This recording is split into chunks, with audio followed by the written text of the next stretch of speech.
Essa musiquinha de abertura, pode deixar o fundinho, pode deixar o fundinho. Meio que já vai batendo saudade, né, antes de terminar. Como está sendo maravilhoso todos esses nossos dias aqui, manhãs e tarde. Senhoras e senhores, bom dia a todos. Sejam bem-vindos ao nosso Fórum das Cadeias Produtivas.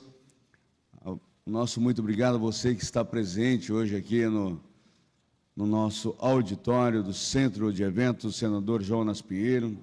Nosso muito obrigado a você que já está aí nos aguardando através do nosso canal do Sindicato Rural, em parceria com a AgroNews. Seja muito bem-vindo. Nosso muito obrigado pela sua companhia. O nosso Fórum das Cadeias Produtivas tem uma realização do Sindicato Rural de Cuiabá, em parceria com o Governo do Estado de Mato Grosso e também com a coparticipação da Cor de Mato, uma total produção do ditado Produções e Eventos, e conta com o apoio institucional do Ministério da Agricultura e Pecuária, MAPA, Assembleia Legislativa do Estado de Mato Grosso, Sistema FAMATO, Sistema FEComércio, SESC, SENAC, IPF Mato Grosso, Sistema FIENTE, UFMT, SEBRAE Mato Grosso, Cor de Mato. Eu vou ressaltar novamente aqui o UFMT e registrar mais uma vez os nossos agradecimentos em nome do Dr. João, nosso professor, a cada um dos alunos que passaram aqui durante todos os nossos dias do Fórum das Cadeias Produtivas.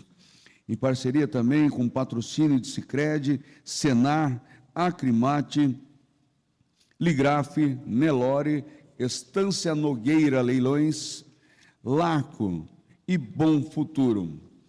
Senhoras e senhores, a nossa primeira atividade do dia de hoje, um painel com o tema Importância do uso de reprodutores PO no rebanho. Nosso convidado, José Pankowski, ele hoje está atuando como técnico de campo da ABCZ, jurado das raças zebuínas no Brasil e no exterior, consultor do Programa de Melhoramento Genético das Raças Zebuínas, PMGZ, e da ABCZ, também proprietário da JP Assessoria Pecuária, Assessoria Técnica Comercial na Pecuária Seletiva, membro do Conselho Técnico da Associação dos Criadores de Nelore do Mato Grosso, desde a sua fundação, em 1994, até 2022. Por gentileza, os nossos aplausos, vamos receber o senhor José Ferreira Pankowski. Seja muito bem-vindo, bom dia. Em primeiro lugar, bom dia a todos. Gostaria de agradecer o convite, em primeiro lugar, o Carlos, a presidente do sindicato, Celso Nogueira, o Vicente, a Fernanda, que nos deu orientação esses dias todos aí, né, para chegarmos até aqui, formatação de slide, essas coisas todas. Então, eu gostaria de me dirigir a todos vocês, em primeiro lugar, agradecer a todos vocês por estarem aqui. E o assunto de hoje, a gente vai falar sobre a utilização de touros PO. Eu acho que o público está bem adequado, a maioria de estudantes, provavelmente chega mais e criadores, mas principalmente estudantes, que a formação é vocês que vão determinar, vão cuidar da pecuária para frente. E antes de começar também, eu gostaria somente de apresentar a Rayane, que é a nossa, por gentileza, Rayane, é supervisora de provas zootécnicas aí, e ela está aqui, vocês vão ver os touros ali ao lado. Nós estamos, a ABCZ tem um programa que chama Progenética, que visa democratizar a venda de touros, a compra de touros, porque a fama que a ABCZ tem animal de elite, animal caro, não. A gente tem animais registrados para todo mundo utilizar. O uso de touros de boiada é muito grande, vocês vão ver, eu vou passar mais para frente. Então, a gente busca democratizar essa genética, trazendo touros de qualidade para venda direta, não é em leilão, para venda direta ao produtor, ao que utiliza touro, que faz a pecuária de corte. Então, vou deixar só a Rayane falar e divulgar as feiras e tal, porque ela faz feiras não só aqui, mas em outras regiões do estado. Rayane, por gentileza, só falar rapidamente sobre isso para nós começarmos a palestra. Bom dia, pessoal. Obrigada, Zé, pela apresentação. Gostaria aqui de estender a vocês o convite para passar ali entender melhor sobre o programa Progenética. Eu estou ali para explicar sobre isso, né, mostrar para vocês essa democratização desses animais para, principalmente, o pequeno e médio produtor, que é a grande preocupação da BCZ, em possibilitar o acesso a essa tecnologia, né? Que esses animais que estão ali, eu gosto sempre de falar que são animais que funcionam como uma tecnologia dentro do sistema de produção, promovendo melhoramento genético. Então, espero todos lá para a gente conversar um pouquinho sobre isso. Obrigada. Obrigado, Rayane. Ela está à disposição aí nesses dias de feira. A feira vai até quando, Rayane? Até amanhã? Até domingo. Até domingo está aí para venda e para informação, está ali. A gente também vai estar ali. E agora, passando para a nossa palestra, em primeiro lugar, eu gostaria só de passar alguns dados da associação, da BCZ. Qual é aí a sede em Uberaba?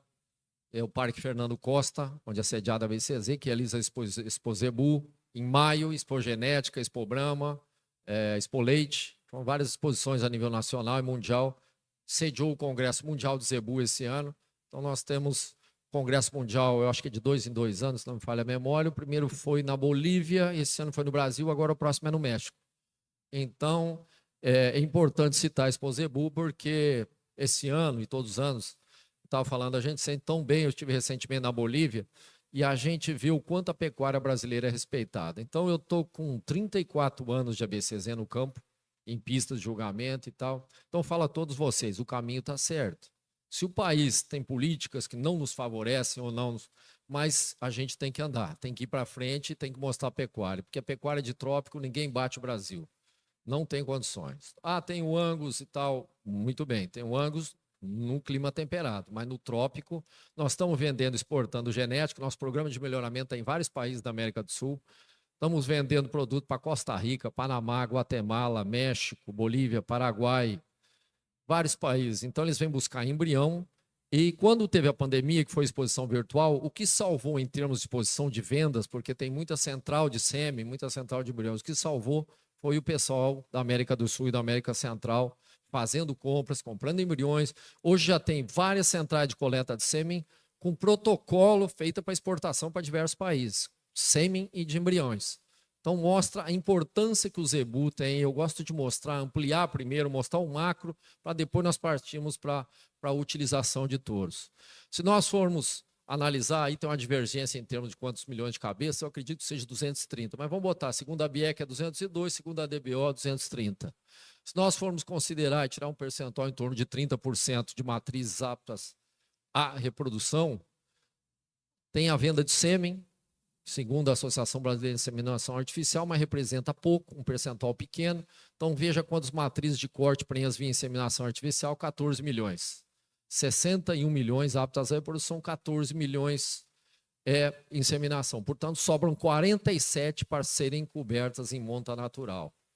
Quando a gente vai para 47 milhões para monta natural, touros para cobrir essas vacas seriam supostamente aí 226 mil touros, considerando uma reposição anual de 16%. Quando nós vamos ver, tá bom, então teremos que ter esse número de touros.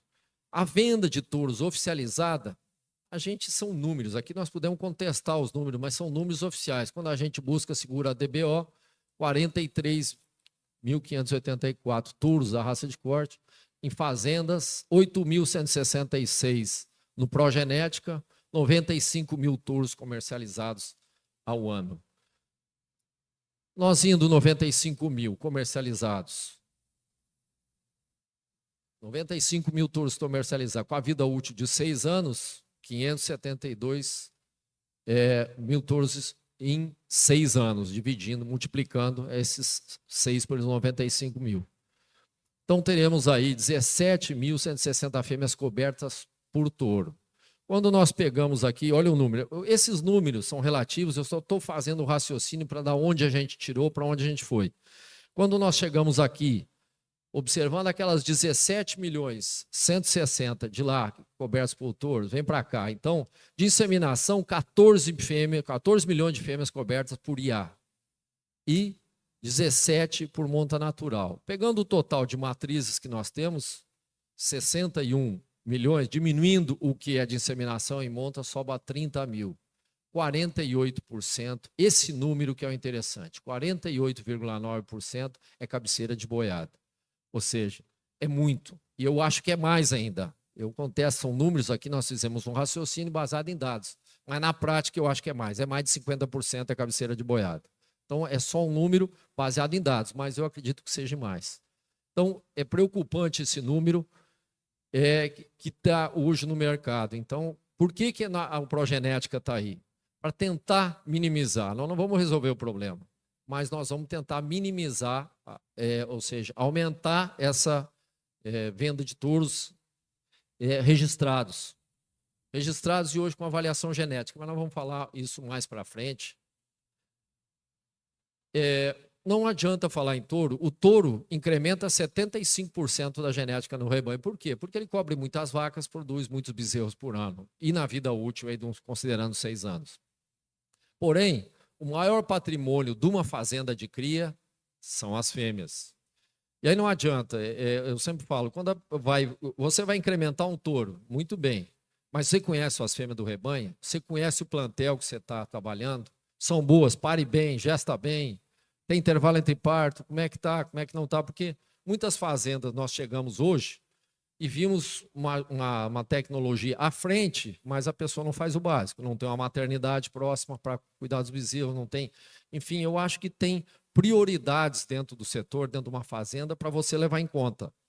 Você tem que priorizar nascimento, nutrição, parte sanitária. Não adianta a genética sem a sanitária e sem a nutrição. Sem tal socialmente justo, ambientalmente correto. Tem uma série de coisas hoje está exigindo da gente, tanto na agricultura como na pecuária, que nós sejamos profissionais. Profissionais em todos os sentidos. Não é só utilizar genética, mas nós temos que cumprir todos os requisitos. Sustentável agora, nós temos aí mais uma, que é a rastreabilidade. Mais um desafio. Já foram feitas 3 rastreabilidades sem muito sucesso, né, porque quis englobar todo mundo. Não, vamos fazer a rastreabilidade, começa com quem exporta. Quer fazer o boi China? Tá bom, começa com a rastreabilidade. Então vai fazendo devagar, não querer todo mundo de uma vez. Senão está fadado, né, a complicar, a fazer. Começa com um número pequeno, vai estruturando, vai aumentando, chegando, dá um prazo para se chegar a isso. Essa é a opinião, né? A gente tem que citar todos os dados aí.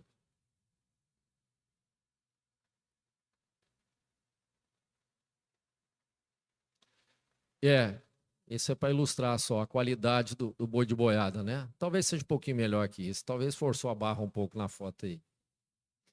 É a interrogação que a gente se faz. Tem um trabalho, só para ilustrar, da Tatiana Aparecida Rosa da Cunha, que é zootecnista, e Thiago, da Exalc, do CPE, mostrando o perfil das fazendas por sistema de produção e uso de genética. Que fazem ciclo completo, que utilizam genética, fazem o ciclo completo. 3, não utilizam 2. Então, total 5 que foram analisadas. De cria, 1, não utiliza genética, 12, total de 13. Total de fazendas, 4, né? Não utiliza genética, 14. Então, que utilizam 4, que não utilizam 14. Total 18. Esse que foi verificado no trabalho. Quando nós vamos ver média de bezerro por touro, média de idade de primeiro parto e média de intervalo entre partos. Aí dá para comparar. Na azul é o reprodutor PO, o outro é um mestiço. Então, quando fala mestiço, aí provavelmente um touro de boiada, né? Então, olha a comparação de peso de bezerro. Média de bezerro por touro, né? Desmama, 225 quilos contra 161. Idade de primeiro parto, diminui 3 meses. Intervalo entre parto, olha o que diminui. Claro que aqui, esses últimos, todos eles para desmama, para intervalo entre partos, tem muita correlação, fertilidade tem correlação com nutrição. Se você não tratar, não adianta ter genética se ela não expressar, que aí entra a alteração genótipo ambiente. Ela tem que ter condição nutricional para expressar essa genética. Então, olha a diferença que dá quando comparado. A figura 2 é média de peso a desmama com a média de idade a desmama. Então, veja bem, a diferença do reprodutor PO para o mestiço também. Em azul, o PO, em vermelho, o mestiço. Dá em torno de 226 quilos média de peso a desmama e 180 é o mestiço. Então, são dados só, são comparações, porque pouca gente faz um comparativo desse trabalho aí. Então, qual é a avaliação genética de uso? O que ela propicia? Maior peso da desmama, 225 contra 180. Idade de primeiro parto, vocês viram, diminui aqui 3 meses, em torno de 3 meses, fazendo a média geral. Intervalo entre parto, olha a diferença. Maior vida reprodutiva, longevidade produtiva, fundamental. Maior taxa de fertilidade, comparando 83 com 73. Melhor índice de nascimento. Mais bezerro por touro durante a vida produtiva, 225 contra 161. E menor idade de desmama. Não dá tanta diferença a desmama, porque a idade praticamente é a mesma, o que vai diferenciar é o peso, a qualidade do produto. Então, você, com um touro de qualidade, você tem uma previsibilidade do que vai produzir e maior homogeneidade de produção. Então, você consegue visualizar, porque a produção é mais regular, né? Aí um cálculo breve e rápido também, se fez considerando 500 matrizes, boi comum, touro zebu e touro zebu pior, mais genética, avaliação genética. Então, ó, os dados são 500 matrizes, considerando os 3 sistemas de produção. Quantidade de touros, 15 touros, 1 para 35 a correlação de touros. Valor de aquisição, 10, 15, 18. Esses valores podem estar... isso foi feito prefeito de cálculo, mas pode ter hoje uma variação no mercado. Mas não está longe disso aqui, não. Total de investimento por touro, quanto gastou nessa compra desses touros, nesses 15 touros, né, para aquisição. O período de uso de 5 anos, para todos o mesmo período, taxa de desmama a mesma, bezerro desmamados a mesma quantidade. Aí, quando você vai para o peso médio a desmama, aí vem a diferença. Para machos, 180 no sistema de boi de boiada, 220 no zebu, 240 PO mais avaliação genética. Peso médio da fêmea desmama, 170, 190, 200. Enfim, aqui, quilos bezerro desmamados. Esse é o cálculo que interessa. Preço médio quilo de bezerro. Também pode estar um pouco defasado, variando, está menos, pode estar um pouco menos. Mas vamos supor que seja R$10 o quilo. No sistema tradicional, 3.500. Aqui foi 4.100, o outro 4.400. Tirando o valor de aquisição dos touros, chega-se a um valor, olha a diferença da receita líquida, 525 no sistema com PO e 780 no PO com avaliação genética. Um incremento de 15,7 com touro zebu e 23. Mas eu considero aí, posso considerar o mesmo, vai, que seja 15%. Vamos deixar nos 15%, já está bom demais. Então, é um comparativo rápido para ter a ideia do que pode proporcionar a qualidade do zebu. E hoje, minha gente, é fácil, estava comentando agora ali com o Vanderlei na rádio, é o seguinte, está muito fácil comprar um touro hoje. Você compra, é o único lugar onde você compra um produto que o produtor financia. O resto é tudo em banco. Se vocês analisarem, vender um touro em 30 parcelas hoje, nem a 30, é 25, é 5 de 2, dá 10, 20, é 25. Vamos botar 25 aí parcelas. E frete grátis para entregar na fazenda, bom, nem o Mercado Livre faz isso, né? Só se tiver um bônus lá, quem compra muito tem frete grátis, consegue alguma coisa. Então, o produtor financia em 30 parcelas. Olha, pense bem o prazo, 9 meses para gestar um bezerro, 2 anos e meio para recriar um touro. Eu estou falando aí na pecuária seletiva, na venda de touro, não no produtor comercial, que pode vender bezerro. 9 meses para gestar, mais 2 anos e meio para recriar. Aí você vende e leva mais 30 meses para receber. E ainda dá o frete grátis. Então, você compra e recebe na fazenda. Hoje está muito fácil. Você dá desculpa que não pode comprar um touro. E com o preço da arroba que está, nós fizemos um leilão domingo. Voltou o preço, está subindo o touro. Nós deu média de 100 arroba, 21 mil de média. Então, é o preço que se vende na fazenda é 40, 50 arrobas. Em leilão, 90, 100 arrobas. Claro, se for um reprodutor diferenciado, aí não tem preço, sobe mais. Então, só para dar uma noção a todos vocês, como é. O único lugar que o produtor financia o negócio, ele mesmo, é a venda de touro. Não tem banco no negócio, não tem não. Se não receber, tem que vender e rezar para receber. Porque pode morrer e o criador não querer pagar, o que comprou, enfim. A gente, vocês sabem que encontra de todo tipo de pessoa no mercado. Então, tem a disponibilidade de touro hoje, está globalizado. Você liga na televisão, tem 4 canais vendendo touro. E da raça que for, seja de corte, de leite. Então, hoje é muito fácil o acesso a touro. Está tendo a feira aqui, progenética, tem a venda em leilões, enfim.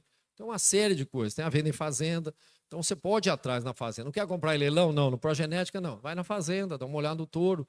Enfim, tem muitas opções aí no mercado.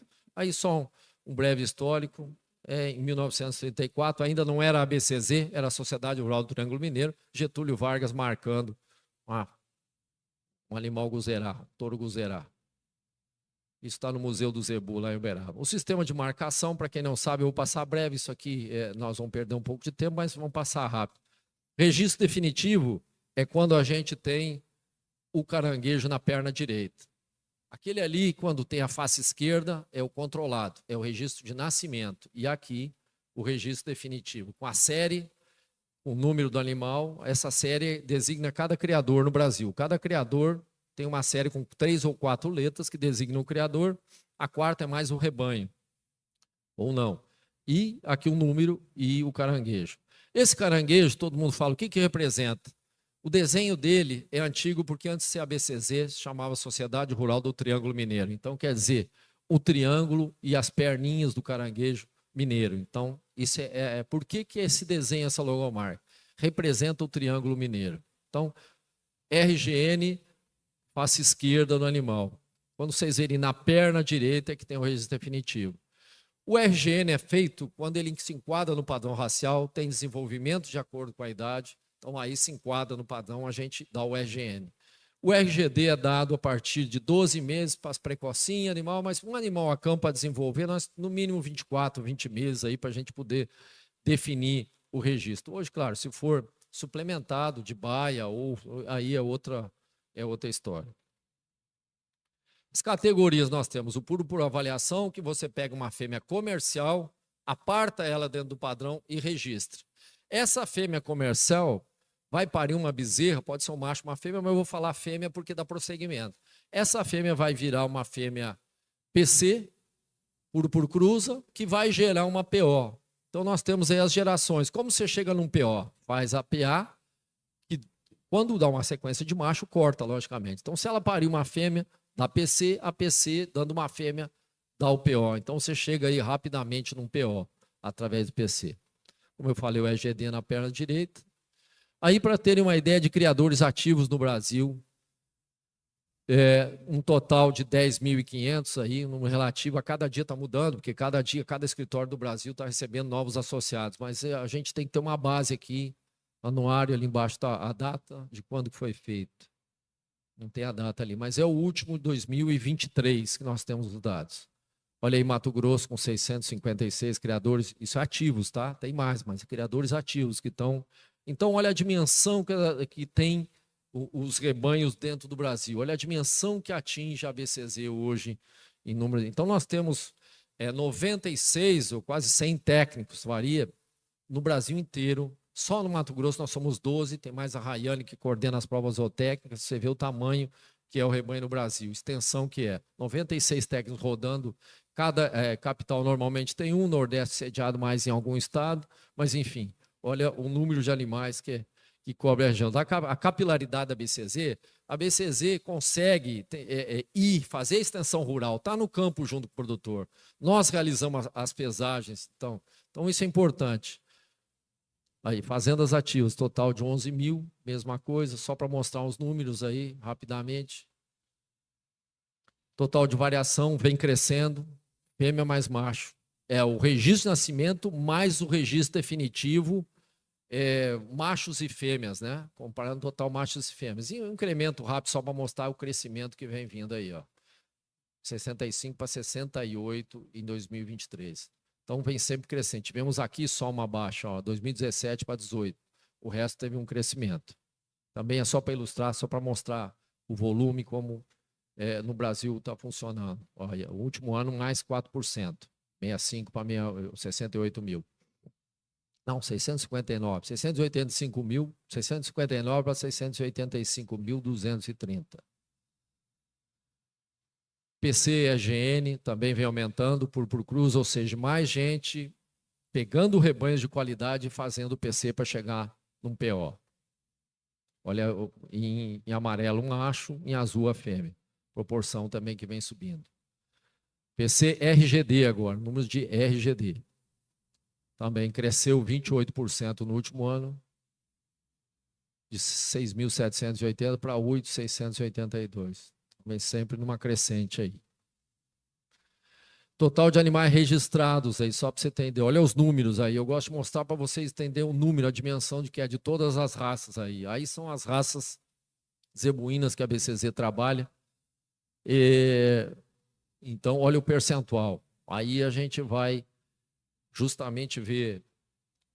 Olha aqui, ó, o índice. Por que o Nelore? 77% do registro nosso é em torno da raça Nelore. Depois divide fracionando para as outras. Mas você vê com uma superioridade em termos de raça. Representa 72,51% do total.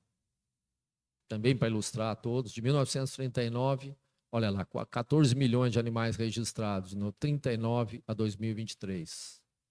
Entrando no PMGZ, quando nós falamos de touro, a gente tem um programa de melhoramento genético, e eu mostrei todo esse universo para vocês de número que vocês viram para chegar. O que é determinante no programa? Tem vários programas do mercado. Tem o ANCP, tem o PART, tem de SAPE, enfim, tem vários programas. Qualitas, Deltagen, que é SAPE, tem NCP, tem Embrapa Gene Plus, do qual nós fornecemos os dados, inclusive. O nosso programa é rodado na BCZ e é baseado nas pesagens. As nossas avaliações genéticas que geram as DEPs são fruto das pesagens realizadas no curral pelos técnicos. Então, não alterna. São pesagens trimestrais, mas mais para frente a gente vai ver. Provas de ganho de peso, o número de provas de ganho de peso também, olha o número dos animais. A pasto, semi-confinada e confinada. Então, tem um número, ó, pasto, semi-confinado lá e confinamento. Então, total, olha a data aí de 72, 2002, também para ilustrar vocês, para mostrar os números de prova. A pasto, feita muita prova, 97 mil provas até 2002. Também para ilustrar.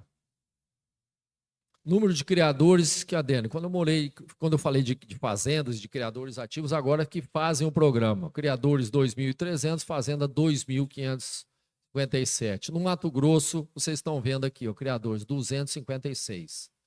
Minas Gerais, claro, maior estado, mas quando a gente vai por média de vacas, média de fêmeas por criador, aí o Mato Grosso pula, né?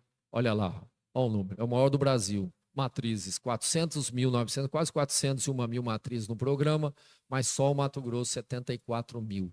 É o maior número, está circulado ali, a gente vê. Então, e matrizes de corte, que tem o PMGZ comercial também, que nós começamos aí. Então, tem o PMGZ PO e tem o PMGZ corte, que são fêmeas absorvidas, que são classificadas. O técnico vai no rebanho, classifica em A, B, C e D.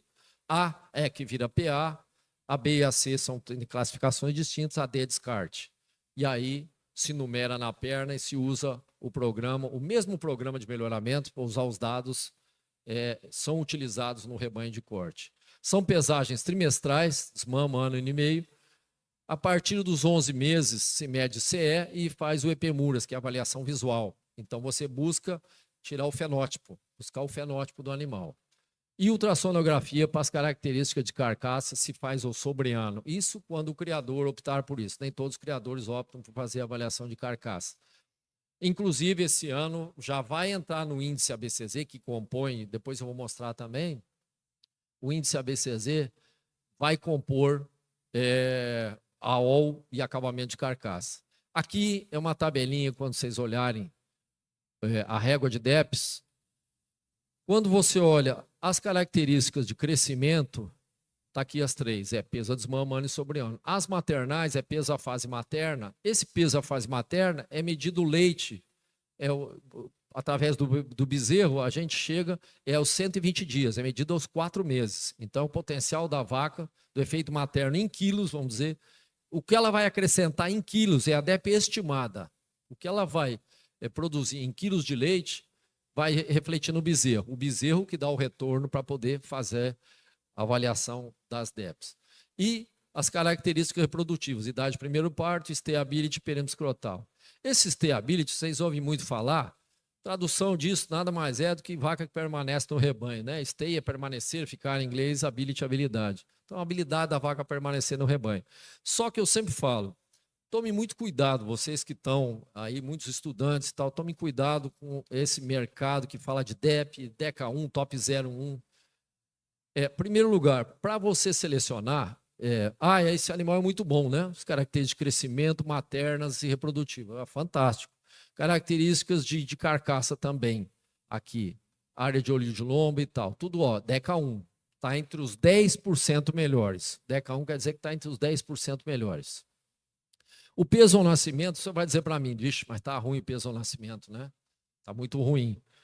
Essa é uma DEP questionável, porque nesses anos todos eu vejo muito pouca gente pesar o nascimento. É muito difícil uma vaca Nelore você pesar. Mesmo porque se passar 24 horas de nascimento, o bezerro desidrata 10%. Você já tem uma margem aí de erro. Então é muito difícil esse dado. Para você ter um número suficiente para gerar uma DEP é muito importante uma DEP. Quando você gera uma DEP, você está falando que ele vai produzir aquilo ali, que vai acrescentar ali, no caso das de crescimento, 18,33 quilos vai acrescentar no rebanho. A desmama ao ano, 31 quilos. Ao sobreano, 38 quilos. Mas isso aí é uma verdade? Não, senão não seria DEP. É diferença estimada, esperada na progênie. Isso que quer dizer DEP. Então, vocês tomem cuidado com isso, porque na genética, 2 e 2 não são 4, vocês sabem muito bem disso, e tem uma variação muito grande. Por quê? Tem interação genótipo-ambiente. Será que tudo bem, é feito hoje com a genômica, porque o DNA bovino já foi sequenciado, ou seja, você tem a genômica para ajudar. Só que existe até na genômica, mesmo você fazendo genômica, porque a avaliação genômica suplanta a genética. A genética você leva tempo, tem 18 meses, pesa desmama, o ano sobre ano, avalia a vaca. Não.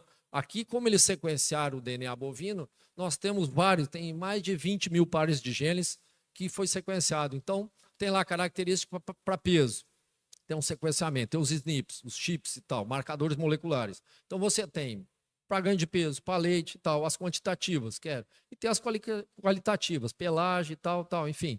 Mas as de interesse econômico que são mais avaliadas em qualquer genômica hoje. Então, quando você vai fazer a genômica, tem a tal da interação genótipo-ambiente. Não sei se lembra aí, quem estudou sabe, lembra da interação genótipo-ambiente. Será que o ambiente que o animal está vai propiciar esse gene a externar, a mostrar que ele é mesmo? Vai dar aqueles 38 quilos ao sobre-ano? Não sei. É estimado. Portanto, primeira coisa, quando for trabalhar com seleção, o trabalho com seleção vai num rebanho. Esse animal muito ruim, né? Tudo em vermelho, olha lá. Muito ruim. Então, ler uma régua de DEPs é interessante. Quando você faz a genômica, esse animal tem genômica, avaliação genômica, já tem, não é só genética, genética com genômica. Como é que faz a genômica? Tira lá um pedacinho da vassoura da cauda, faz análise no laboratório e vem o resultado. Fez a genômica. Então, esse animal, o que acontece com a genômica? Ela vai aumentar a acurácia. Essa coluna aqui. O que é a acurácia? É o grau de confiabilidade da DEP. Para aquela DEP externar ali 18, ela tem acurácia. A acurácia vai de 0 a 100. Então, você tem uma acurácia aí de 44, olha, já é alta, é até bem alta, porque normalmente de baixa vocês estão vendo que tem características que são de baixa dabilidade. Características reprodutivas. Por que essas reprodutivas são baixas? Porque, como eu falei antes, isso aqui depende muito de nutrição. Para dar uma CE boa de um touro, tem que ter nutrição. Para ela parir no primeiro parto cedo, ela tem que ter nutrição. Para ela ter repetibilidade do parto, tem que ter nutrição. Então, aqui, quando nós chegamos nessa característica, é muito relacionada à nutrição. Então, tem muita interação genótipo-ambiente. O ambiente vai determinar muito nessa característica. E aí tem várias outras características que a gente avalia, vocês estão vendo, mas as principais que todo mundo busca são essas características, principalmente de ganho de peso, né? Em se tratando de gado de corte, peso, em se tratando de leite, as maternais. E as características que são envolvidas aqui, como eu falei, é de crescimento e peso materno, peso a desmama ano sobre ano, as maternais peso a fase materna e total materno. Aqui inclui a DEP do pai. Por que 2 de leite? Não, aqui é os 120 dias, o peso a fase materna e o total materno inclui a DEP do pai. Idade de primeiro parto, stayability que eu falei. Um dado isolado, stayability, esse é importante ressaltar. A gente está na prática usando esse programa. Steability, falar o steability alto. Tá bom, o steability é alto. O que é steability? Considera-se uma vaca padrão, ela paria aos 3 anos e ter um bezerro por ano durante 3 anos. Então, ela é avaliada aí até em torno de 72 meses por aí. Tá bom, mas o que quer dizer isso? Pô, a vaca é boa, né? Pare todo ano, é ótimo. Mas vem cá, é um bezerro pesado? Esse steability leva em conta o peso do bezerro? Não. Então, um número isolado em estatística, vocês bem sabem disso, não serve para nada. Ah, a stability dela é muito boa, lá é DECA1, ó. DECA1, stability, tá ótimo, mas quer dizer o quê? Eu só quero dizer que ela tem repetibilidade. Outra coisa, se ela pegou disseminação no gado seletivo, foi do repasse, se ela só pegar de repasse e tiver um bezerro e não for pesado, e normalmente a vaca que não dá um bezerro, coitada, que não é sugada, que o bezerro não é pesado, ela tem um score corporal melhor que a outra, ela vai prenhar mais cedo, ela vai ter uma reconcepção mais rápida que a que não, que criou um bezerro. Vocês sabem, a vaca criou bem um bezerro, ela fica chupada, principalmente primeira cria. Fica murcha, fica sem score corporal, enfim, custa mais. Ou você nutre ela melhor, ou tem que esperar passar a estação da seca para ela recuperar e entrar em reprodução novamente. Então, veja, eu só cito isso porque engana, um item isolado, aqui é muito difícil de ser analisado. Mesmo porque existem rebanhos, eu não vou citar aqui, não vou selecionar só para peso. Tá ótimo, vou selecionar para peso. Mas o que quer dizer para peso? Nós estamos falando do gado de corte, tá bom, vou selecionar só para leite, gado de leite. Tá bom, mas será que é correto? A seleção natural nunca primou por isso. Quando eu falo seleção natural, né, Darwin já fala, quem lê Origem das Espécies, Charles Darwin, é um livro interessante de ler para ver a teoria da seleção natural e tal, foi um biólogo inglês que escreveu, e que é interessante ler o livro dele. É chato, mas é interessante ver as mutações, o que acontece, a variabilidade. E outra coisa, estudem bioclimatologia. É a vida aplicada ao clima, é muito importante. Eu formei em zootecnia na PUC do Rio Grande do Sul. Olha, não tem nem zebu lá no Rio Grande do Sul. Entendeu? Porque eu ia em fazenda de charolês, de shorthorn, Devon, com geada, o gado charolês também, pastando. Sabe que hora o Nelore saía para pastar?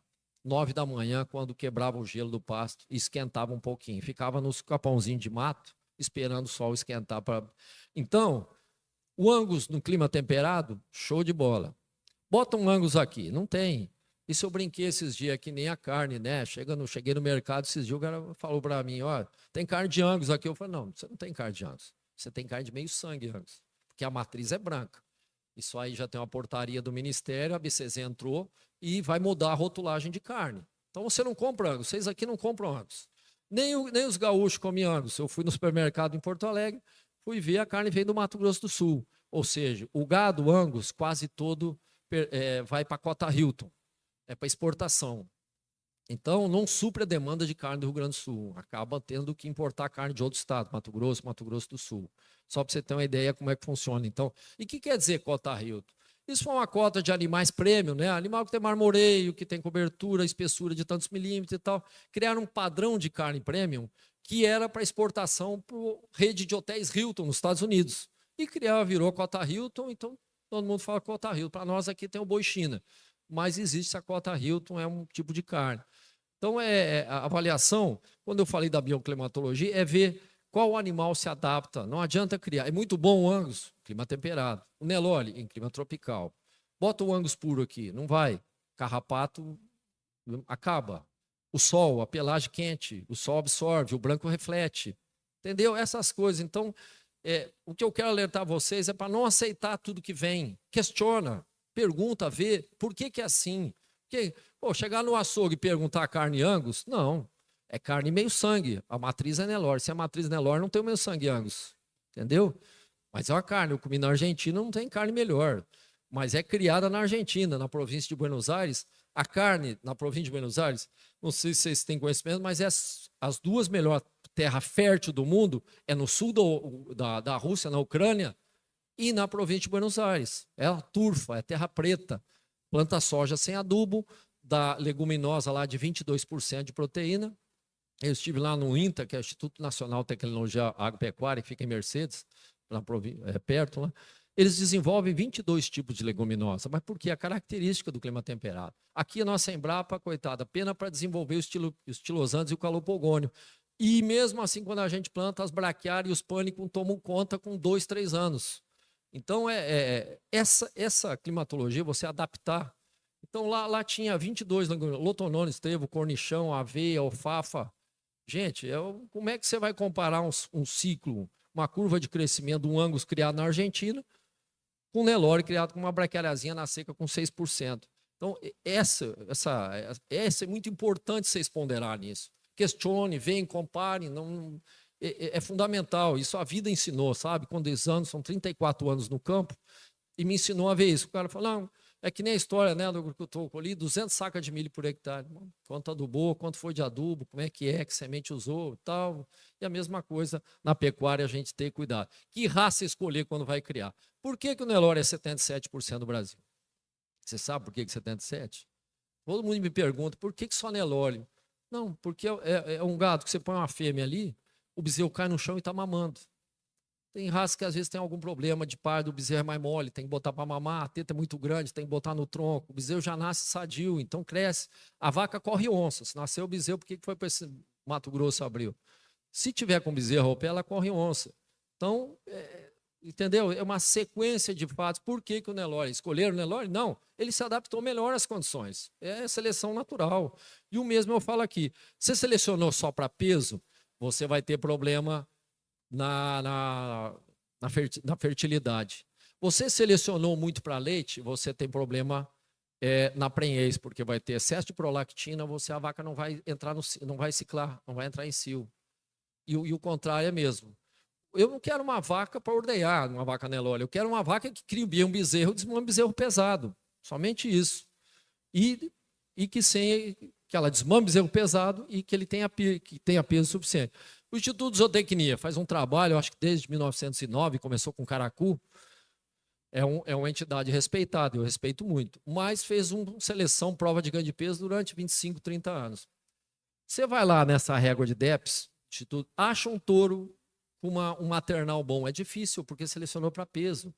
Então, forçou demais. Então, o que eu faço? Eu, quando seleciono, na seleção do gado puro, não é comercial, falando de genética seletiva, eu jogo animais com DEP alta, num cruzamento, num primeiro acasalamento, para as características de crescimento, primeiro eu vejo o animal. Se ela tem leite, então vamos para a DEP de crescimento, as primeiras ali. Se não tem, vamos primeiro botar leite, usa linhagem leiteira. Não vai dar tanto peso, mas pelo menos vai criar bem. Porque o princípio, vocês sabem qual é o princípio da seleção? O que vocês levam em conta num processo de seleção? Primeiro item a ser num processo de seleção, no melhoramento genético. Qual é o primeiro item? Você vai falar, gado de corte é peso, gado de leite é leite. Não. É fertilidade, em qualquer seleção. Cavalo, boi, qualquer seleção. Por quê? É fertilidade. Se não tiver população, um N, uma amostragem, você não consegue. Você precisa ter população, você precisa reproduzir, perpetuação da espécie. A partir daí você seleciona. Senão não adianta. Então, eu errei. Eu estou falando essa questão porque eu errei. Quando eu fiz a prova, qual é o primeiro item? Pegadinha. Qual é o primeiro item em seleção em gado de corte? Botei peso. Não deu outro. Não é. É fertilidade. Depois vem as características quantitativas, aí, peso, leite e etc. Aí o animal negativo, aí a comparação, descartar animais inferiores. Isso é complicado também, porque quando eu vou fazer seleção, às vezes tem uma vaca que tem negativa e está com um bezerro bonito ao pé. Mas ela tem linhagem de touros, tem um touro, não vou citar o nome, antiético citar o nome, o touro dá característica de crescimento absurda, muito pesado, mas é DECA 10 para leite. Então, não tem condições de usar. Por quê? Eu falo que é o criador kamikaze, né? Entrega o melhor para a indústria, mata e fica com as fêmeas sem leite. Isso é o pior. Primeiro, você tem que ter leite, tem que ter matriz boa. E lembrem todos aqui, todo mundo sempre pergunta, até no gado puro, na seleção, qual é o pai? Qual é o pai? Gente, vê a mãe. 50% vem da mãe. Eu tive muito sucesso porque a gente trabalhou isso muito antes de ter programa. Eu trabalhei na época que não tinha, que era acasalamento visual, só olhando para o animal. Aprender a olhar o animal. Aprender a olhar. Você olhar uma vaca, essa vaca é paletuda, eu já falo, essa vaca pariu tarde. Pô, mas como você nem sabe o papel, não é fácil. A vaca que pariu tarde, que pegou, cria tarde, ela aumenta a paleta. Por quê? Ela cresce o úmero e a triangulação escápulo-humeral, ela não tem hormônio de reprodução e ela tem hormônio somatotrófico de crescimento. O que acontece? O úmero cresce e abre a escápula, sai para fora. E ela não, enquanto não entrar estrogênio e progesterona, ficar no hormônio de crescimento, ela cresce e abre a paleta. Então, aprender a olhar, tem essas características. Essa vaca prenhou tarde. Por quê? A paleta abriu. Abriu por quê? Porque ela não prenhou cedo. Então, o hormônio de crescimento continuou e ela abriu a paleta. São detalhes, eu acho que é importante que eu falo, friso a vocês, muito, principalmente estudantes, vejam o animal. Não é só olhar isso aqui. Isso aqui é uma ajuda. Mas, como eu falei, interação genótipo-ambiente às vezes não deixa manifestar o gene. Então, primeira coisa, olhar isso aqui, tem gente que eu vejo, vou olhar se o animal é bom, olha aqui. Não, eu vou olhar indivíduo. É bom? É pesado? Tem as características? Outra coisa, o macho tem que ser diferente da fêmea. Tem espécies, várias espécies são assim. Então, não adianta. Tem as características sexuais primárias, né? Que são os órgãos genitais, claro. A vulva, vagina, útero, ovário na fêmea, testículos, próstata, e vesícula seminal e pênis no macho. Essa é a primária. Mas as secundárias qual é? O macho Nelore, ou vamos falar do Nelore, tem um chanfro mais curto, uma fronte mais larga, uma goteira mais pronunciada, normalmente mais pigmentação, indica mais testosterona. Então você visualiza também tem que ter dimorfismo sexual. Aí você avalia, eu estou citando por quê? Você às vezes pega animais com essa avaliação aqui, tem cara de fêmea. Você vai selecionar um animal porque é bom aqui, mas com cara de fêmea? Eu não seleciono, não ligo para isso aqui, não. Isso aqui é segundo plano, é uma ferramenta. Vejam bem, vocês têm várias ferramentas hoje, mas tem que saber usar. Tem avaliação genética? Tem. Tem a genômica? Os zebuínos já foram avaliados mais de 300 mil genomas. Ou seja, foi tirada a vassoura da cauda, mandada analisar e entrou no programa. Entra, soma, ela aumenta a acurácia aqui, ó, avaliação genômica. Normalmente, sem a genômica, essa acurácia estaria em 20 e poucos, 30 e poucos, as características quantitativas, porque elas são de alta herdabilidade. Vamos falar delas porque elas são de alta herdabilidade. Então, é importante, vocês têm de ferramenta a genômica, tem o programa de melhoramento e tem a avaliação de carcaça. Mas a própria na Acricorte, que nós estávamos aqui, o Barcelos falou sobre isso. Vamos produzir carne premium, carne boa. Será que é economicamente viável ainda, sem o frigorífico pagar? Porque para você produzir 1 quilo de gordura, por exemplo, o animal está acabado, mas para você produzir marmoreio, espessura de gordura, EGS, você gasta 2,5 vezes mais energia do que produzir 1 quilo de músculo. Então, o animal hoje é mais econômico, deu 3 milímetros na carcaça, está pronto, tapou a costela com a gordura que o mercado exige, vende, porque senão você não vai, o mercado, o frigorífico não vai te pagar por essa carne premium. Se você tivesse nicho de mercado, ótimo, faça. Então, outra coisa, além de aprender a olhar, ver animal, vejam, adapta custo-benefício, porque nenhum produtor de fazenda vai contratar um técnico, veterinário, um zootecnista, um agrônomo, se ele não der lucro. Então não adianta a gente ter ideia, vamos fazer isso aqui, adotar. Tem muitos rebanhos que não fazem ultrassonografia, tem muitos rebanhos que não fazem melhoramento. Vai começar a ficar para trás? Vai. Talvez daqui a um tempo quem não faça ultrassom fique para trás. Hoje o mercado não está pagando, mas daqui a um tempo pode ser que pague. Então essas variáveis eu cito porque não existe verdade absoluta, tudo é relativo, é momento, é mercado, sabe? Então existe muita coisa em jogo nessas características. O tempo acabou aí, está acabando. A genômica, como eu falei antes, a genômica acelera a tomada de decisão, ou seja, ela reafirma a avaliação genética por o tempo. Então, você leva muito tempo. Se você errar no acasalamento, o macho você vende ou abate, mas a fêmea você vai ficar com ela por muitos anos. Cuidado nos acasalamentos. Isso é principal. Olha, se acertar o acasalamento de uma fêmea jovem. Aqui a diferença, só para reforçar, da avaliação. Quando a gente faz avaliação genética, uma DEP de DEP mais 4 mais 2, dá 6, divide por 2, 3. Então, na avaliação tradicional, seriam os filhos com DEP mais 3. A genômica diferencia. Aqueles indivíduos não podem ser igual genomicamente. Quando vai ver o gene, eles não são igual. Aí, vem essa aqui com a genômica. Aí ele dá devidamente a DEP de cada um, porque fez a genômica, foi no gene. Então é mais profundo. Então você acerta mais. Aí as atualizações, nosso PMGZ é atualizado 4 vezes por ano, tem atualização. Isso aqui, já falei, a avaliação visual.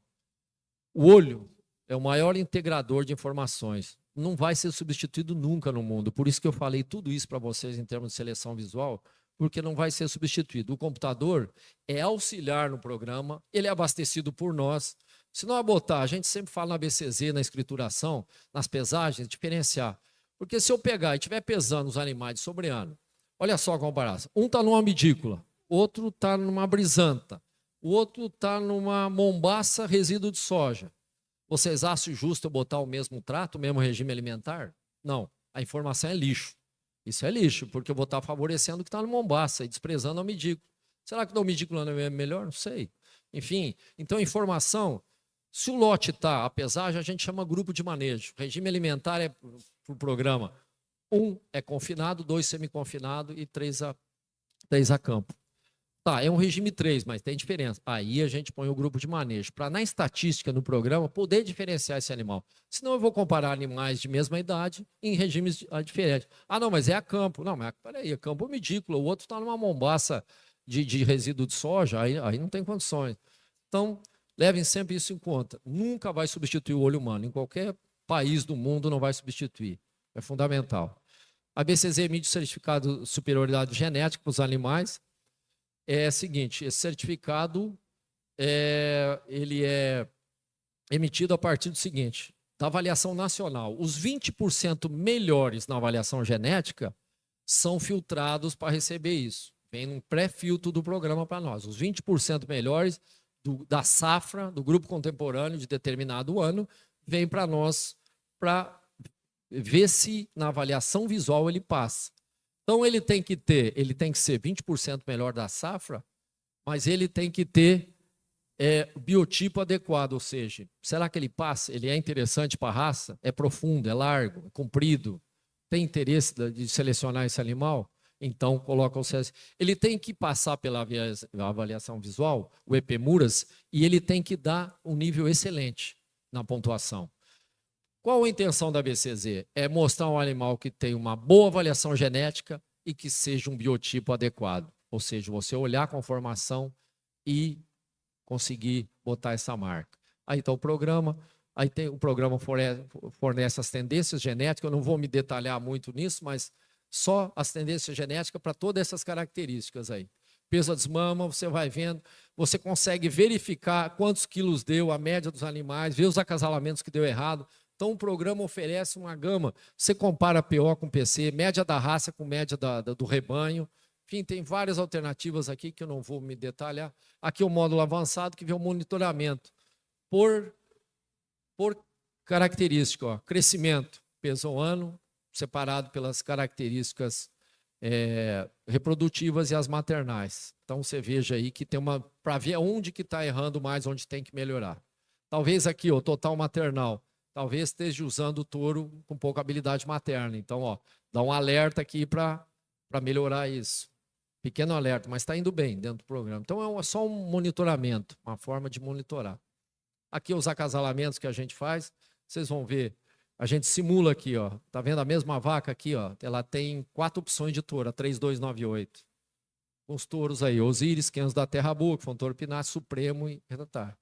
Aí ela dá o índice ABCZ, a DECA que ele vai dar é a consanguinidade. Então a gente sabe, por exemplo, consanguinidade tem que cuidar. Ó, acima de 7, de 6, 7 já pode começar a ter problema. Então no máximo até 7 a consanguinidade. Aqui uma ficha de curral para verificar, você põe os filtros, isso em vermelho é os filtros. Você que estimula os filtros. Eu quero tanto filtro, eu quero um animal DECA 2 para todas as características, eu quero DECA 1, você escolhe a característica que você quer selecionar. Tem muita alternativa, ou seja, você que faz os seus filtros dentro do programa. Esse ano vai incluir a AOL e acabamento. Esse é o índice ABCZ. Quando você dá uma DECA para um animal, é isso que é levado em conta. 5% maternal, 5% total maternal, mais 30 stability, 10 de idade de primeiro parto, 5 perímetro escrotal ao ano, 13% para peso a desmama, 8% peso ao ano, mais 3% ao sobreano. Esse ano vai incluir 6% de AOL e 5% de acabamento. Na realidade, tirou 5% do peso, cadê o peso da desmama? Peso ao ano. 13%.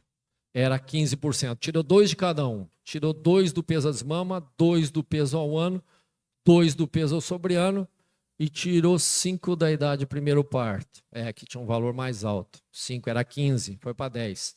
Então, o índice agora está somando mais 11% nessa característica. É a composição atual. Essa aí.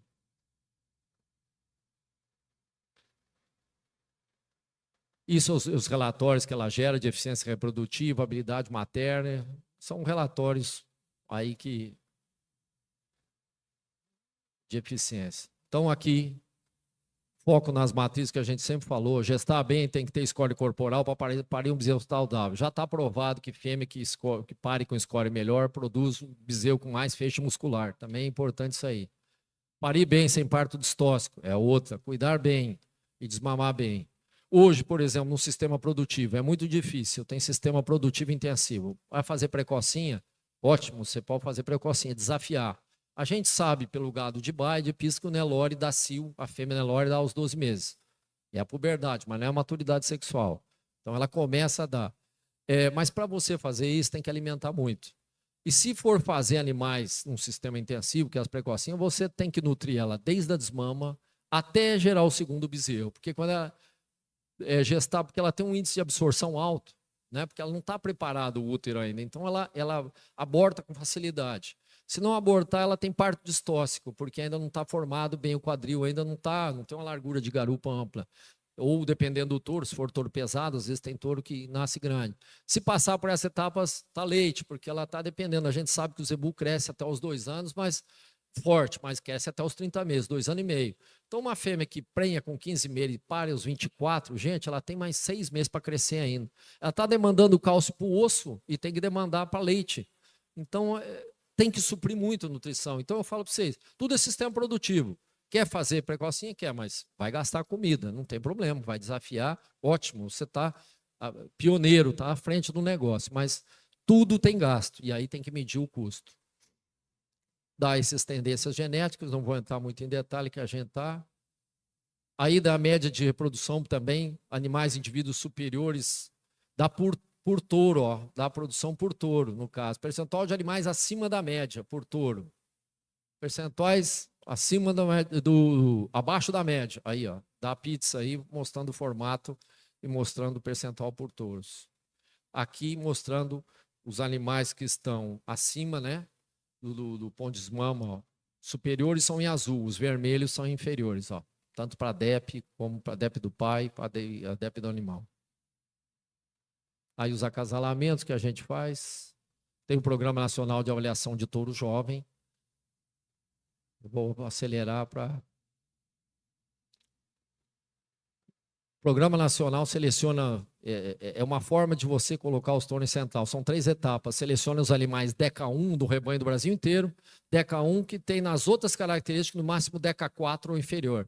São selecionados o Brasil, o técnico avalia se tem condições de levar, passa por uma avaliação visual. Os que forem classificados vão para Uberaba e disputam o PNAT. Ele primeiro passa por uma prova de conversão alimentar, para ver o CAR. Os animais que são negativos, que ganham peso e comem menos, são selecionados. 50% melhores são selecionados. E aí passa na terceira etapa, que são avaliados lá na Expogenética, agora em agosto. São avaliados pelos criadores associados, pelos técnicos da BCZ e pelos técnicos das áreas agrárias, devidamente com carteira do Conselho. Eles podem votar nos animais que serão selecionados, vão para o Programa Nacional de Avaliação de Touros Óbvios, que é o sêmen coletado e distribuído pelos rebanhos colaborador dentro dos associados da BCZ. Aí as DEPs. O sumário de touros é interessante aí, sumário de touros. É feito baseado nas nossas avaliações genéticas, então é compartilhado com o programa Embrapa GenePlus. Então os dados do nosso programa são compartilhados. Aí cada um tem a seu processamento, mas os dados, a base de dados, é a pesagem realizada para a BCZ. Aí as divisões de DECAs, que todo mundo conhece, dividida em 10 partes iguais. O melhor é o DECA 1, né? Top 1 a 10%. mas é aquilo que eu voltei a falar com vocês. Um touro Deca 4, Deca 5, se tiver uma conformação boa, por que não usar? Entendeu? Agora virou moda, principalmente animal de percentil. Animal só usar o 0,1, 0,5, 1%. Gente, tem muito touro bom aí. O mercado, até o Deca 3, Deca 4, tem muito touro bom. Então, levar em conta isso aí. A venda de touros, ó, quanto mais bem avaliado, tem um preço melhor um pouco no mercado, dados da Central Leilões. Então, tem um touro um pouco mais bem avaliado, é mais bem remunerado a nível de mercado. Aí a quantidade de touros avaliados. Isso é o que a BCZ oferece. O Produz é um programa de gerenciamento de dados, produz um gerenciamento de todas as comunicações e tal. É um software para gerenciar esses dados. Mostrei agora o PNAT, que é o Programa Nacional, Progenética, que a Rayane nós estamos fazendo, tem os touros aí, está coordenando. Os Zebu Carne de Qualidade são animais que são levados para Uberaba e são tratados do mesmo regime e são abatidos para ver o nível de carne de qualidade. Tem os leilões homologados, ela faz a Expo Zebu lá naquele parque, Expo Genética, Expo Leite. Brazilian Cattle, que é um órgão da BCZ que recebe todos os países de fora do Brasil para recepcionar, enfim, esse ano tem uma comitiva, tem gado já, a Índia está importando o gado Cindy, está importando, o ano que vem tem uma comitiva da Índia, vai importar Nelore, quer dizer, o Nelore veio para nós e hoje a Índia está voltando, para nós é um orgulho muito grande, então vão importar Nelore para a Índia. O PMGZ do gado PO, o PMGZ comercial, o PMGZ leite e a BCZ TV que divulga os dados aí. Tem a BCZ Mobile, aí vocês podem baixar, é um aplicativo que você vai ali e consulta, você vê o registro na perna do animal, não aparece aqui, mas é aqui, a consulta é aqui, ó. Você digita a série única, aquela letra e o número, qualquer um pode baixar, e consulta. Consulta a idade, o pai, a mãe, se for fêmea, a vida reprodutiva. Então, uns falam mobile e outros mobile. Então, pode baixar e tem várias coisas aí que você tem informação da BCZ. Qualquer um pode baixar no aplicativo aí. A força da genética materna, eu já falei da mãe. Estamos exportador. Então nós temos um oceano azul aí de tecnologia e informação sem fronteiras, planejamento genético, conhecendo o seu rebanho e foco em resultados. É o que eu falei para vocês. O que quer focar? É cria, recria, engorda, é venda de touros, é venda de touros a pasto, faz prova de ganho de peso, não faz, faz o CDP, o controle de desenvolvimento ponderal, faz o PMGZ, faz ultrassom, vamos fazer genômica para melhorar o PMGZ, para dar mais acurácia, enfim, aí tem um horizonte. Focar nas fêmeas, que eu falei, a qualidade, ver fêmea que pare bem, é fundamental. Eu sempre escolhi touro, quando não tinha programa de melhoramento genético, eu falo para os colegas mais novos, teve uns colegas que vieram e disseram, eu usei touro com uma DEP alta e um touro famoso e tal, e não deu produção boa. Eu falei, você conhece a mãe do touro? Não. Pois é, antigamente a gente via o touro e via a mãe também, porque 50% é da mãe. Hoje só fala o pai. Todo mundo, quem é o pai do touro? Não, vê a mãe também. Impacto positivo no ganho genético com diminuição no intervalo de gerações. Quanto mais você trocar os atores mais modernos, mais o seu ganho genético. Produção sustentável e rentabilidade através do incremento, e vamos ser uma referência a ser seguido, já somos. Congresso que teve agora em maio, eu deixei esse anúncio só para vocês verem, teve o Congresso Mundial de Zebu, e justamente só queria as considerações finais e agradecer a atenção de todos os senhores aí. Muito obrigado.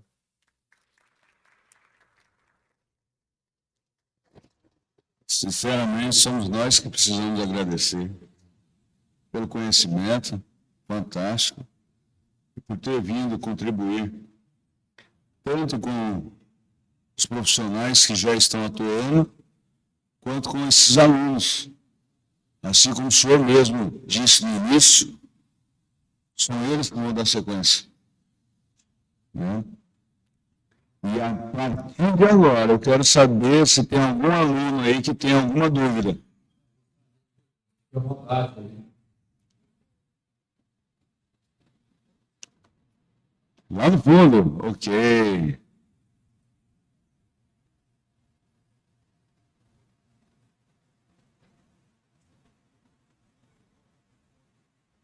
Vou começar com as perguntas, né? Então, iniciativa, né? Minha pergunta é bem relacionada ao que você falou naquele tópico ali da avaliação pelo olho versus da tecnologia complementar. Eu queria, na verdade, fazer uma provocação, porque já está tendo feito uma pesquisa agora, na USP ou na Unesp, eu não me lembro, que eles estão fazendo a avaliação da EPMURAS através da inteligência artificial, utilizando imagem e fazendo essa comparação da avaliação que vocês fazem juntamente com... E está tendo resultados interessantes, está tendo 98%, 97% de acurácia, né? Então, basicamente, consegue substituir o que é feito pelo humano. E eu queria que você falasse o que você pensa sobre isso, se tá, porque eu acho que um grande medo que os juízes, né, os técnicos da ABCZ têm é de substituir o trabalho deles. E se você acha que vai ser um problema, ou se os técnicos vão ter que arranjar uma outra forma de, talvez, ao invés de fazer essa ação braçal, que é fazer a EPMURAS, talvez só analisar os dados, isso vai possibilitar um maior volume de animais avaliados, porque eu, na área de zootecnia de precisão, que era que eu trabalho, eu penso por essa forma. Porque ao invés de gastar um dia avaliando, vamos supor lá, 40 animais, você vai ter uma tecnologia fazendo isso, que é o trabalho braçal, né, que é a parte operacional, e você vai gastar esse tempo fazendo análise dos dados através do que foi feito pela inteligência artificial. Eu queria que você comentasse sobre isso pela sua experiência na área. Esse programa eu não acompanhei, eu não tenho conhecimento do programa da inteligência artificial. Se for bem feito, ótimo, porque racionaliza o tempo. A gente perde muito tempo fazendo avaliação visual mesmo. Quanto ao medo, eu não tenho medo, pelo contrário, vai auxiliar a ser mais rápido, se for efetivo. Agora, o que eu falo, quando eu falo que o olho humano não vai ser substituído, tem muito detalhe. Por exemplo, o vergalho hoje, o vergalho do Nelore, o direcionamento do pênis, era 45 graus. Hoje, se você vê os touros, está com vergalho, está dando prolapso de prepúcio, encosta no pasto, dá umbigueira. Então, tem que cuidar disso. Outra coisa que talvez o computador não pegue, reentrância lateral de cupim. O cupim tem uma base larga. O que serve o cupim no Nelore? O cupim, para quem não sabe, é reserva de gordura para época seca. Então, ele reserva gordura ali para utilizar o tecido adiposo. Cupim é muita gordura. Quem come aí cupim sabe que é gordo. Serve de reserva de gordura. O cupim, então, é reentrância lateral. Será que ele vai detectar? Essa característica masculina que eu falei do dimorfismo, se o computador, a inteligência conseguir pegar, aí que entra o questionamento. Como eu não conheço o programa, o meu questionamento seria, será que ele vai ver detalhes de características secundárias masculinas e femininas? Será que ele vai detectar uma fêmea que está encistada, que você vê o osso sacro mais alto, que você vê que ela tem um cisto, também é outra característica que a gente vê, olha, ó, subiu a inserção, subiu, a cauda deve estar encistada. Visual que bate muitas vezes com o que acontece. Então, eu pergunto assim, será que se ele suprir, se ele vê isso aí, como você falou que a acurácia dele está alta, se ele realmente funcionar, vai ser um ganho, mais uma tecnologia a ser adotada. Pelo contrário, não sou contra, não. Eu acho que racionaliza o tempo. Como a genômica racionaliza o tempo da avaliação genética, encurta o tempo da avaliação genética. Você vai ter muito mais rápido, não precisa esperar os 18 meses para sair um relatório de peso sobre-ano para gerar uma DEP de peso sobre-ano. Não precisa, não, com a genômica acelera. E com uma acurácia que eu tenho visto, que quando saiu o Clarified das UETs, eu comecei a comparar a avaliação genética com o genômico, ela batia em 70%, 80%, então é um índice alto. Eu acho que a genômica é alta, mas tem essas variáveis aí que eu falo. Quer escolher um touro? Se a avaliação visual da inteligência artificial conseguir, ficar ótimo. Se ele tiver esses detalhes todos de cupim, de masculinidade, de umbigo e tal, se ele conseguir fazer isso, vai ser bom. Pelo contrário, a gente não vai ser contra. Eu acho que tem que adotar, desde que a acurácia seja alta, né? E sempre pode ter uma margem de erro, mas o humano também pode ter uma margem de erro, também está dentro do padrão, como você falou, que a acurácia é alta. Então, eu acho que toda a tecnologia será mais uma ferramenta, além da genômica, do programa, da avaliação genética, da ultrassonografia, então vai ter mais uma auxiliar. Então, eu acho que se tiver acurácia alta, só vai contribuir, pelo contrário, vai ajudar muito.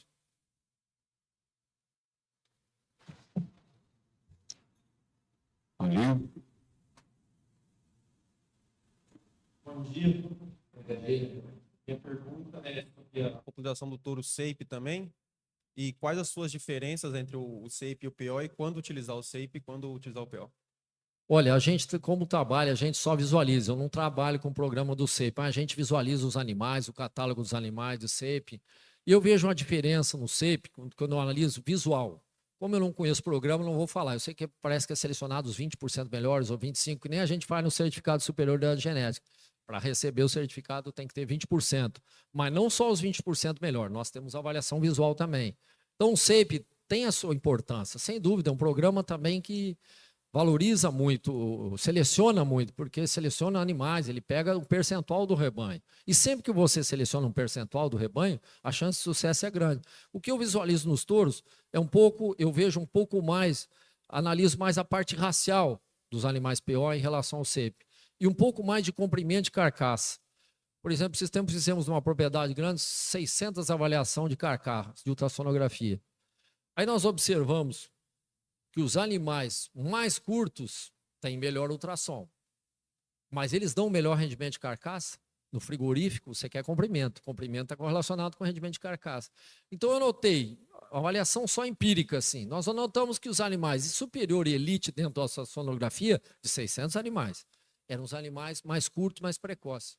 Normal. Mas será que são os mais pesados? Então, tende a ter, talvez, um rendimento de carcaça melhor, mas não sei se dá peso final.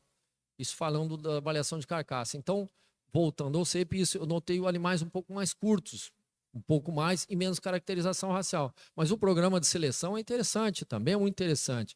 Então, se você busca um animal de biotipo bonito, equilibrado, animais até de menos chifre, eu noto um pouco menos de chifre, um pouco mais de caracterização, um pouco mais de comprimento, às vezes um pouco mais de ossatura também no PO. Mas isso é empírico, o que vale é o peso, é a precocidade, entendeu? E os programas, tem vários programas de qualidade, Deltagen, o Qualitas, que fazem, Companhia de Melhoramento Genético, enfim, não... Eu acho que, é o que eu te falei, como eu tive faz 3 anos, eu vou estudando na Bolívia, ali no Paraguai, a gente vê o seguinte, quando a gente sai do país, voltar a falar, a gente é muito respeitado. O pessoal olha a gente como, entendeu? Olha, Brasil no Zebu é o cara. Em todas as raças. Então, já exportou, esses dias exportou Guzerá, não sei se vocês viram aí, em baia de 4 animais, tem um avião especial para isso, foi para o Senegal, 100 touros Guzerá. Sim, já foi exportado, o ano que vem vai Nelore para a Índia. Então, como eu te falei, é importante, a gente sai fora do Brasil, tem a valorização. O que eu quero resumir para você é o seguinte, eu me senti 7 dias lá, mas, bem, dizer assim, estamos no caminho certo. E esse estamos no caminho certo inclui o CEIP. Entendeu? Inclui CEIP, o PO, todo tipo de seleção, todo tipo de programa contribui para a raça, independente. Eu cito o PMGZ porque o nosso tem um número muito grande, entendeu? Um número de avaliações muito grande. E num programa de avaliação, o que você busca? Quanto mais número, melhor. O N, que a gente fala amostragem, quanto maior ela é melhor. Te dá mais precisão nos resultados.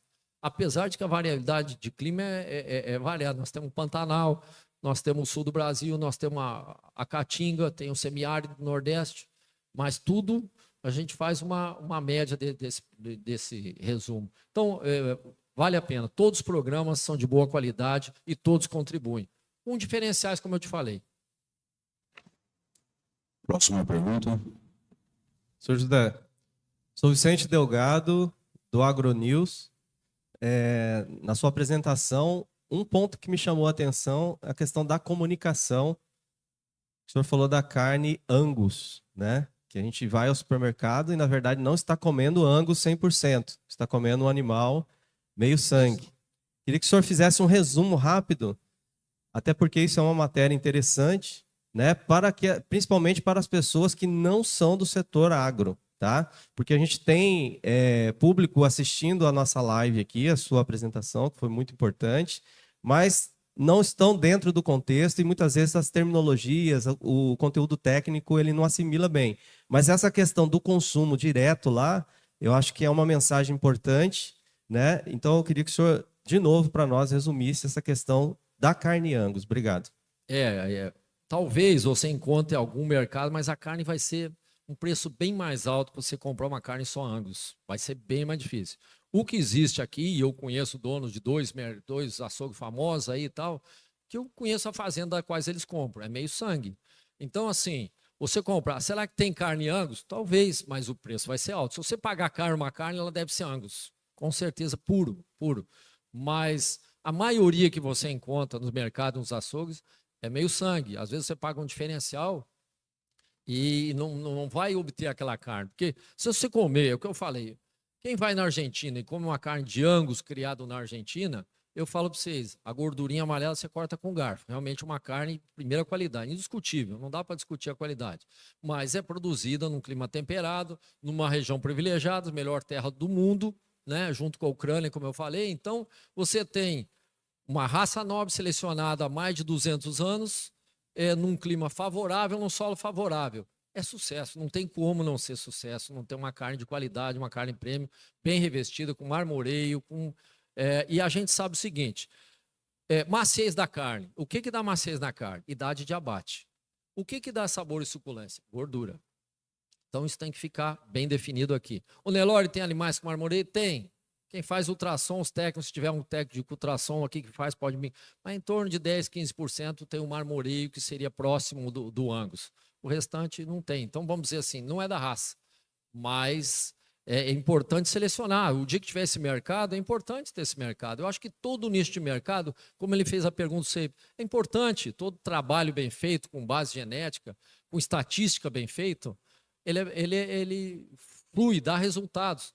Eu só cito esse aqui porque o número, quando a gente compara com os demais programas, é o maior banco de dados do mundo, o nosso banco de dados. Não querendo ser falsa modéstia, não, mas em números. Não estou dizendo que é o mais correto, mas você ter uma amostragem desse tanto e poder fazer isso, nos anima muito. Então, assim, com relação ao Angus, é a carne de primeira qualidade, mas maioria dos lugares que nós vamos comprar é meio sangue, entendeu? Meio sangue, porque a matriz é Nelore. Você não tem rebanho de fêmeas Angus aqui no Mato Grosso. Muito difícil, pelo clima, pelo calor, por tudo, enfim. Só isso, quando eu cito isso é por causa desse fator. Mas meio sangue você encontra, mas puro é meio difícil, só fazendo. E é caro. E é como eu falei, até o próprio Rio Grande do Sul não está comendo, porque está exportando a maioria da carne. Preenche essa famosa cota Rio lá que eles absorvem, não atende a demanda do mercado interno.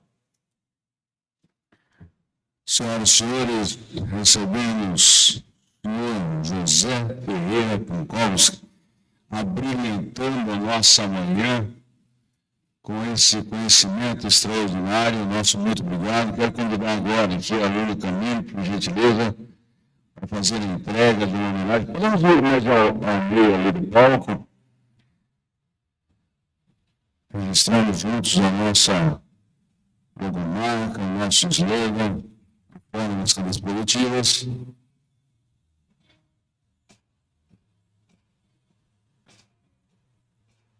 Mais uma vez, nossos agradecimentos. Muito obrigado.